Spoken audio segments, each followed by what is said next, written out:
پێکێنانی کابینەی نۆیەمی حکومەتی هەرێم هێندە درێژەی کێشا، تەنانەت هاوڵاتیانیش بێزار بوون لە چاوەڕوانی.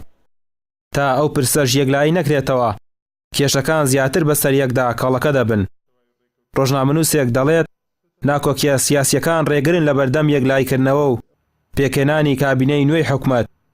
گرنگی دروستبوونی کابینەی حکومەتی هەرێمی کوردستان ئەوەیە ئێستا وەکو 4 ساڵی ڕابردوو مبرری قەیرانی دارایی زۆر نەماوە بە دەست دەسەڵاتدارانی هەرێمی کوردستانەوە تا زووە حکوومەتەکە تەشکیل بێ. بۆچی؟ بۆ ئەوەی ئەو وعدانەی کە دراون، ئەو بەرنامە ئینتیخابیانەی کە پێشتر پێشنیاز کراون و وعدراوە بە خەڵک لە هەڵبژارنەکانە لە دوای هەڵبژارن بۆ ئەوی جێبەجێ بکرێن لە پرۆسەی ئیسلاح و بابەتەکانی وابەستە بە چاکسازی و گۆڕانکاریکردن لە هەرێمی کوردستانە لەسەر هەموو ئاستەکان بکرێت، چونکە بەهانە نەماون.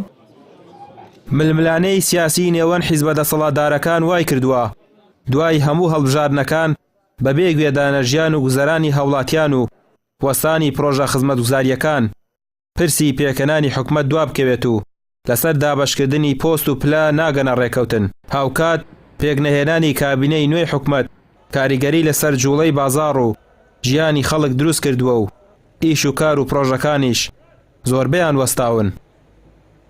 دواکەوتنی پێکێنانی حکوومەت کاریگەریی زۆریە بێ لەسەر با بڵین لاینی وەبەرهێنان زیاتر ڕاست لەسەر بژێوی ژیانیش کاریگەریە بێ لەبەرەوە تۆ جەنابێت ئیش و کاروبار بەگشتی ناڕوا وەکو ئاسایی. ڕاست ئێستا تۆ بەڕێزت ئێستا حکوومەتێکی کاربڕێکەرت هەیە ئێستا ئەم دقەیەوە کە ئیدارەی ئیش و کاروبار بکە، بەڵام بەگشتی ناکرێ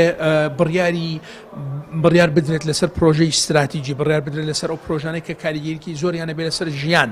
بۆ لەبەرەوە تۆ بەڕێزت لێرە ئێستا تەنها ئەو دەسەڵاتێکە حکوومەت هەیەی ئێستا تەنها بە نمونە بۆ ئەوەی کە ئەبینی جەنابەت ڕێکەوتنەکە لەگەڵ بەغایە بۆ ئەوەی پارەکەی بۆ ئەنێرێ، موچەکەیە بوجەکەیە بۆ ئەنێرێ و بۆ ئیدارەکردنی ئیش و کاروبارە.